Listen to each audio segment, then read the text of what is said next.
నమస్తే, welcome to టీ5 మరో నేత్రం.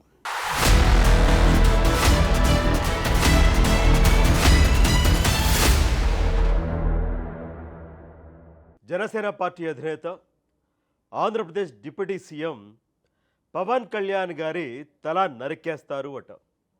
పవన్ కళ్యాణ్ గారిని నడి రోడ్డు పైన ముక్కలు ముక్కలుగా నరికేస్తారట.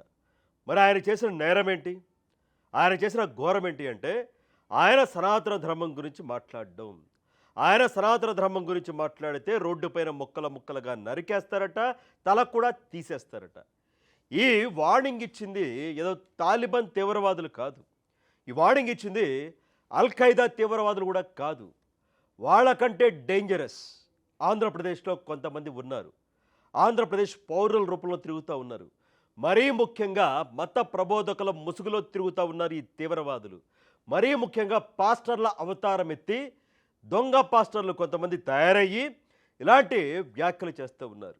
బోర్డర్ అవతల ఉన్న తీవ్రవాదుల కన్నా కూడా బోర్డర్ అవతల మనతోనే ఉంటూ, మనతోనే తింటూ, మనతోనే జీవిస్తున్న ఈ అంతర్గతంగా ఉండే తీవ్రవాదులతోనే చాలా చాలా చాలా ప్రమాదకరం. మరి పవన్ కళ్యాణ్ గారి తల ధర ఎంతో తెలుసా? తెలుసుకునే ముందు ఒక్కసారి ఈ వ్యాఖ్యలు వినండి. 2000 సంవత్సరాల క్రితం ఎలా ఉన్నది సనాతన ధర్మం, ఇప్పుడు ధర్మం ఎలా ఉంది ఆలోచించుకోండి. నిజంగా పవన్ కళ్యాణ్ వచ్చి సనాతన ధర్మం కావాలని అంటే ఇప్పుడు ఏం చేస్తారో తెలుసా? నడి రోడ్లో నిలబెట్టి ముక్కల కింద చేస్తారు. గుర్తు పెట్టుకోండి. ఒకవేళ అసలు ప్యాంట్ ఎవరన్నా ఉంటే మీకు నొప్పు కలిగితే చాలా సంతోషం. ఎందుకనంటే సనాతన ధర్మము అనంటే స్త్రీలను అవమానపరిచినట్లు నీ తల్లిని, నీ చెల్లిని, నీ అమ్మని మళ్ళీ వీడు దొంగగాక ఎవరు మరి?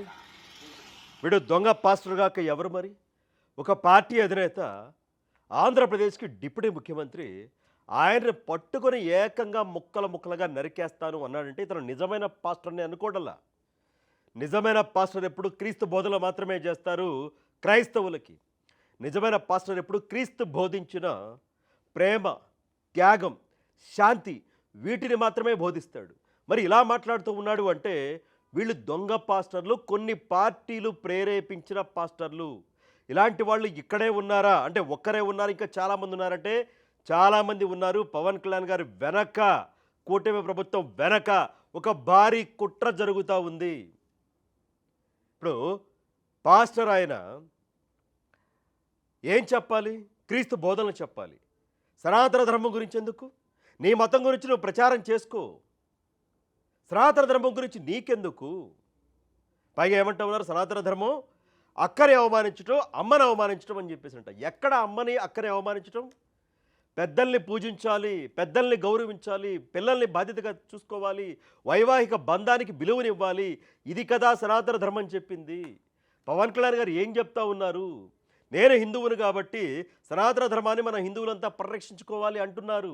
ఎట్ ద సేమ్ టైం క్రైస్తవాన్ని మనం గౌరవించాలి, ఇస్లాంని మనం గౌరవించాలి, బౌద్ధ జైన్లను మనం గౌరవించాలి, మన మతాన్ని మనం ప్రేమించుకుంటూనే పక్క మతాన్ని గౌరవించాలి, మత సామరస్యం ఉండాలి, అన్ని మతాల మధ్య, అన్ని కులాల మధ్య సోదరభావం ఉండాలి, గౌరవం ఇచ్చి పుచ్చుకునేదిగా ఉండాలి అన్నారు తప్పించి ఏ రోజైనా క్రీస్తుని అవమానించారా? ఏ రోజైనా బైబిల్ని అవమానించారా? ఏ రోజైనా ఇస్లాంని, ఖురాన్ని అవమానించినట్లుగా మాట్లాడారా? తక్కువ చేసినట్టు మాట్లాడారా? చెప్పండి. అయినా కూడా దీని వెనకాల కుట్ర ఏం జరుగుతూ ఉంది? ఇది ఎక్కడ జరిగింది? గోదావరి జిల్లాలో ముమ్మిడివరంలో సింగరాయపాలెం అనే ఒక చర్చిలో పాస్టర్ ఆ చర్చికి వచ్చిన వాళ్ళందరికీ పవన్ తల తీసేయాలి, ముక్కగా నరికేయాలని బోధిస్తూ ఉన్నాడు. ఎంత దుర్మార్గం! మరి పవన్ కళ్యాణ్ గారి తల ధర ఎంతో తెలుసా వీళ్ళందరికీ కూడా? ఆంధ్రప్రదేశ్ రాష్ట్ర భవిష్యత్తు. ఇజ్రాయెల్ మధ్య యుద్ధం జరుగుతూ ఉంది కదా, పవన్ తల ధర ఆ యుద్ధం కంటే కూడా చాలా డేంజరస్. పవన్ తల ధర మూడో ప్రపంచ యుద్ధం కన్నా డేంజరస్. పవన్ తల జోలికి వస్తే, పవన్ పైన ఈగ వాలినా సరే ఆంధ్రప్రదేశ్లో, తెలుగు రాష్ట్రాలనే కాకుండా భారతదేశం మొత్తం కూడా ఒక మినీ మూడో ప్రపంచ యుద్ధమే వస్తుంది. అది పవన్ కళ్యాణ్ తల ధల. ఎవరికైనా టచ్ చేసే దమ్ముందా?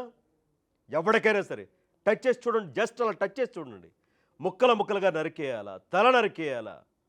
అంటే ఆంధ్రప్రదేశ్లో చాప కింద నీరులాగా ఇలాంటి ఉగ్రవాదం, ఇలాంటి తీవ్రవాదం పారుతూ ఉందా? దీని వెనకాల ఎవరున్నారు? ఎవరు ఉన్నారు? ఇతనిపైన ఆల్రెడీ కంప్లైంట్ ఇచ్చారట, కేసు పెట్టారట. జన సైనికులు మండిపోతూ ఉన్నారు. జన సైనికులు పవన్ కళ్యాణ్ గారి పైన పదే పదే ఇలాంటి వ్యాఖ్యలు చాలామంది చేస్తూ ఉన్నారు. మన కూడా మంగళగిరి జనసేన పార్టీ ఆఫీసులో ఎవడో వీళ్ళు కారుతో గుద్దేశాడు. అంతకుముందు కూడా ఒక అగంతక వ్యక్తి ఆయన పర్యటనలో కొంతమంది పాల్గొన్న సందర్భాలు కూడా ఉన్నాయి. సో పవన్ కళ్యాణ్ గారి చుట్టూ ఏదో జరుగుతూ ఉంది, భారీ కుట్ర. అన్నిటికన్నా ముఖ్యంగా వచ్చే ఎన్నికల నాటికి కొన్ని వర్గాల్ని కూటమి ప్రభుత్వానికి, కొన్ని వర్గాల్ని జనసేన తెలుగుదేశం పార్టీకి దూరం చేసే ప్రయత్నం జరుగుతూ ఉంది. తెలుగుదేశం పార్టీ, జనసేన పార్టీ తప్పు చేస్తే వాళ్ళు కులాల మధ్య చిచ్చు పెడితే, వాళ్ళు మతాల మధ్య చిచ్చు పెడితే, ఒక మతాన్ని ఎక్కువగా ఒక మతాన్ని తక్కువగా చూస్తే ఆయా మతాలు ఆయా కులాలే వాళ్ళకి బుద్ధి చెప్తాయి, వాళ్ళకే వదిలేయాలి. కానీ అలా కాదు.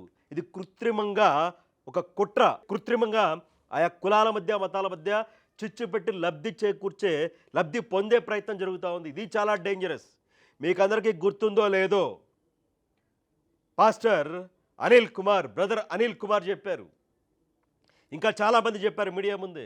2019 ఎన్నికల్లో జగన్మోహన్ రెడ్డి గారిని సీఎంగా గెలిపించడానికి అన్ని చర్చిల్లో కూడా వీళ్ళు ప్రచారం చేశారు. అన్ని చర్చిల్లో కూడా ఆంధ్రప్రదేశ్లో పాస్టర్లందరినీ పిలిచి తాయిలాలు ఇచ్చారు. అంటే అందరు పాస్టర్లు అంటే, ఆ పాస్టర్లు అంటే చాలా గౌరవం ఉంది, గౌరవమైన వృత్తి, పవిత్రమైన వృత్తి.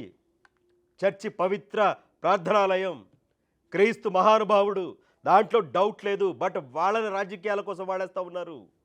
కొంతమంది ఈ పార్టీలకు అనుకూలంగా ఉన్న పాస్టర్లను పిలిచి తాయిలాలు ఇచ్చి, ఆ చర్చికి వచ్చిన జనానికి కూడా తాయిలాలు వాళ్ళ చేత గిప్పించి, మనం జగన్మోహన్ రెడ్డి గారిని గెలిపించుకోవాలి, ఆయన ఉంటేనే మన క్రైస్తవం బతుకుంటుంది. అదేంటది? ఒక రాష్ట్రానికి ముఖ్యమంత్రి కావాలి అంటే ఉండాల్సిన లక్షణం అన్ని మతాలని, అన్ని కులాలని సమానంగా చూడడం. ఆ లక్షణం జగన్మోహన్ రెడ్డి గారు ఎట్టి పరిస్థితుల్లో కనిపించదు. ఆయన చర్చికి వెళ్తాడు, క్రైస్తవుడు కాబట్టి తప్పు లేదు. ఆయన మతం తీసుకున్నారు, దాన్ని ఎవరు కాదరు. దాన్ని ఎవరైనా తప్పు అంటే అసలు ఒప్పుకునే ప్రసక్తే లేదు. బట్ సీఎం స్థాయిలో ఉన్నప్పుడు ఆయన ఏం చేయాలి? అందరినీ గౌరవించాలి. ఏం చేశారు? పండగలు వస్తే ఏం చేశారు? దేవాలయాల సెట్ వేశారు. ప్రసాదం ఇస్తే వెనక్కి విసిరేస్తారు, తీర్థం ఇస్తే తాగుతున్న ట్యాక్ చేసి కింద పారబోస్తారు. యాగాలు చేస్తూ ఉంటే మమ అని ఆయన అనుకుని పక్కన పూజారి చేత మొత్తం చేయిస్తాడు. కొబ్బరికాయ కొట్టమంటే ఒక దెబ్బ కొట్టి నేను కొట్టలేని పక్కన పూజారికి ఇచ్చేస్తారు. ఏ రోజు హిందూ మతాన్ని ఆయన గౌరవించారు?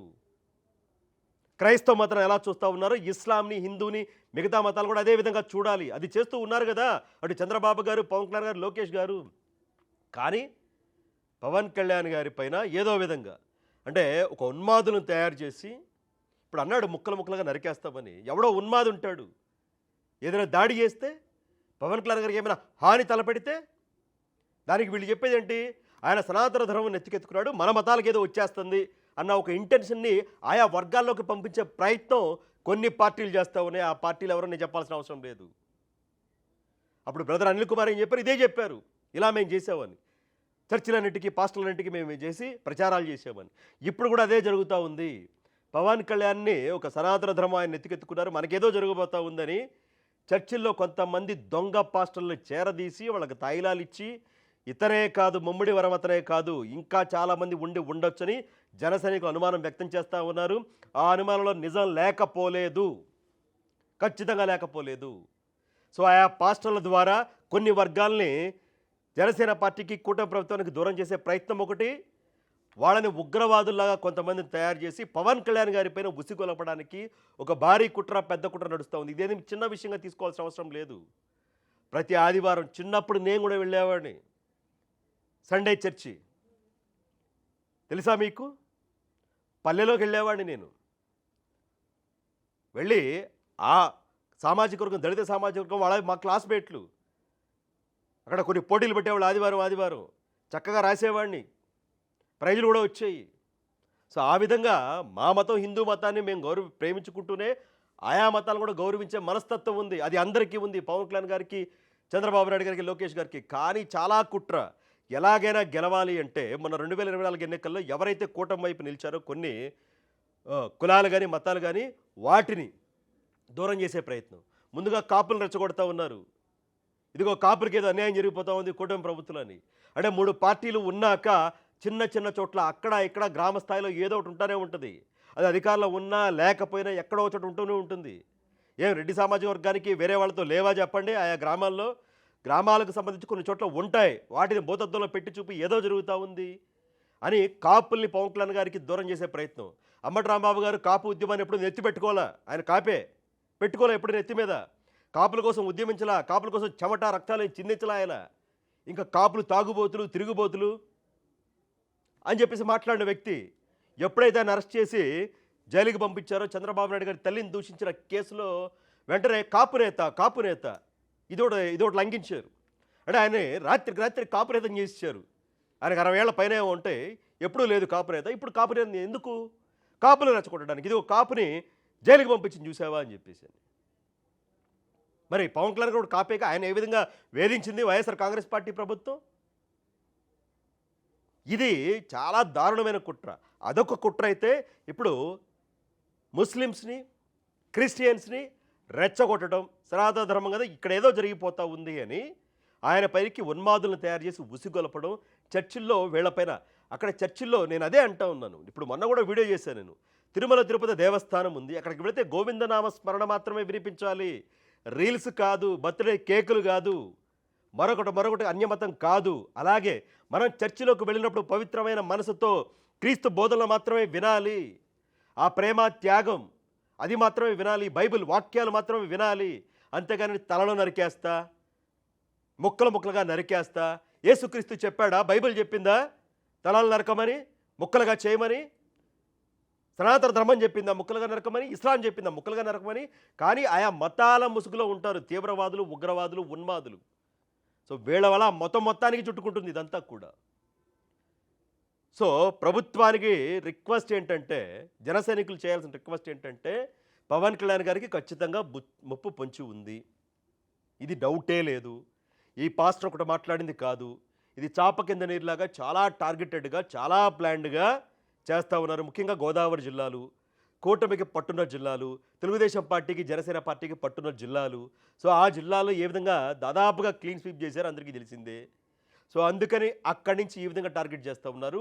ఓవరాల్గా కాపులను టార్గెట్ చేస్తూ ఉన్నారు. కమ్మల కాపుల మధ్య చిచ్చుపెట్టే ప్రయత్నం చేస్తూ ఉన్నారు. సో ఇవి ఇప్పుడే తుంచకపోతే ఇక 3 ఏళ్ల పైనే ఉంది. ఇప్పుడే ఎలా ఉందంటే అప్పటికి పరిస్థితి చేయి దాటిపోతుంది. ఖచ్చితంగా చేయి దాటిపోతుంది. మొత్తం గుర్తుపెట్టుకోవాలి. కూటమి ప్రభుత్వం అలర్ట్ అవ్వాల్సిన విషయం. మీరు ప్రజా సమస్యలపైన పోరాడండి. కూటమి ప్రభుత్వం చేస్తున్న తప్పుల్ని ప్రజల ముందు నిలబెట్టండి, వాళ్ళ దోషులుగా నిలబెట్టండి. అప్పుడు వెళ్ళి ఓట్లు అడగండి. వీళ్ళకి అధికారం ఇస్తే వీళ్ళు ఇలా చేశారు, మాకివ్వండి అధికారం మేము చేసి చూపిస్తామని. అంతేకాని ఇవేం కుట్రలు, ఇవేం మతాలు కులాల మధ్య విద్వేషాలు, దుర్మార్గం, దారుణం. పాస్టర్ ప్రవీణ్ గారు చనిపోయారు, అందరికీ గుర్తుంటుంది కదా. లాస్ట్ ఇయర్ రోడ్డు ప్రమాదాలు ఆయన చనిపోయారు రాజమండ్రి సమీపంలో. ఆ మరణాన్ని కూడా అడ్డం పెట్టుకుని ఎన్ని కుట్రలు చేశారు. వచ్చేసారు చాలామంది పాస్టర్లు. మరి నిజమైన పాస్టర్లు దొంగ పాస్టర్లు నాకు తెలియదు.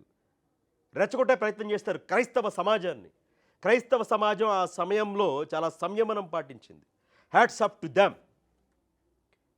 వైఎస్ఆర్ కాంగ్రెస్ పార్టీలో ఉన్న కొంతమంది పాస్టర్లు, కొంతమంది నాయకులు, క్రైస్తవ నాయకులు పార్టీ ప్రయోజనాల కోసం రెస్పాండ్ అయ్యారు. కానీ నిజమైన క్రైస్తవులు ఎవరూ కూడా రెస్పాండ్ కాలేదు. వాళ్ళ కుటుంబ సభ్యులే, పాస్టర్ ప్రవీణ్ గారి కుటుంబ సభ్యులే, వాళ్ళ ఆయన భార్యే చెప్పింది, ఎస్ ప్రమాదం, దీన్ని రాజకీయం చేయొద్దు, మా ఆయన మరణాన్ని మీరు రాజకీయాల కోసం వాడుకోవద్దని చెప్పినా సిగ్గు లేకుండా చేశారు ప్రచారం. సో ఏ అవకాశం వచ్చినా సరే కులాల మతాల మీద చిచ్చు పెట్టడానికి వీళ్ళు ట్రై చేస్తూ ఉన్నారు. అదేవిధంగా పాస్టర్ ప్రవీణ్ అంశాన్ని వాడుకోవడానికి చూశారు, కుదరలేదు. బట్ ఈ విధంగా కొంతమంది దొంగ పాస్టర్లను తయారు చేసి రాష్ట్రంలో అల్లకల్లోలం సృష్టించడానికి, శాంతి భద్రతలు గాడి తప్పేలా చేయడానికి ఒక ప్లాన్డ్ కుట్ర జరుగుతూ ఉందని ఈ విషయాన్ని బట్టి అర్థమవుతూ ఉంది. చెప్పా కదా పవన్ కళ్యాణ్ గారి తల తీసేయాలి, ముక్కలుగా నరికేయాలి అని. ధరంతో చెప్పాను కదా, ఒక 3వ ప్రపంచ యుద్ధమే, ఒక ఇజ్రాయెల్ ఇరాన్ వార్ కన్నా డేంజరే. అంత దమ్ము ఎవడనుకుంటే వెళ్ళి టచ్ చేసుకోండి. ఇవిడే పైన పవన్ కళ్యాణ్ గారి తల తీసేస్తాం, ముక్కలుగా నరికేస్తాం అన్న ఈ వ్యాఖ్యల పైన ఏం జరుగుతూ ఉందో తెర వెనుక నేను కొన్ని అంశాలు చెప్పా. మీకు తెలిసిన గ్రౌండ్ లెవెల్లో ఉంటే మీ అభిప్రాయాన్ని కూడా కామెంట్ రూపంలో తెలియజేయండి.